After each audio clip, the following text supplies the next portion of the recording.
புரிஞ்சுக்கணும். தமிழ்நாட்டுல வந்து வெளி மாநிலத்திலிருந்து வந்து இங்க இந்த வேலையை செய்யறான். இன்னைக்கு பாத்தீங்கன்னா பார்க்க குழந்தைகளை கடத்துறான்.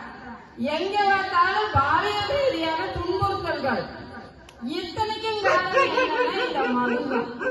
ஆனா இந்த மதுவை ஒழிக்கிறது சொல்ற எங்க கட்சிக்கு நீங்க வாக்கு செலுத்தாம மதுவை அவங்க வச்சிருக்கிற தொழிலா வச்சிருக்கிறவங்களுக்கு வாக்கு செலுத்துறதுல அவங்க வந்து நம்ம பசங்களை கெடுக்கிறது இல்லாம நம்ம நாட்டையும் கெடுக்கிறாங்க. இதை நீங்க உணரணும். மதுவால நிறைய குடும்பங்கள் சீரழிஞ்சு போச்சு. இன்னைக்கு பணங்கள் தென்னங்கள்னு இருக்கு இல்லையா, அதை வந்து தடை பண்ணிருக்காங்க. அதனால என்ன கெடுதல்? பணங்களும் தென்னங்கள்னால என்ன கெடுதல்? சாராயத்தினால சாராயம் என்ன பண்ணிடா இல்ல தீர்த்தமா? கோயில் தீர்த்தமா நம்ம உடம்பு நல்லா இருக்கிறதுக்கு?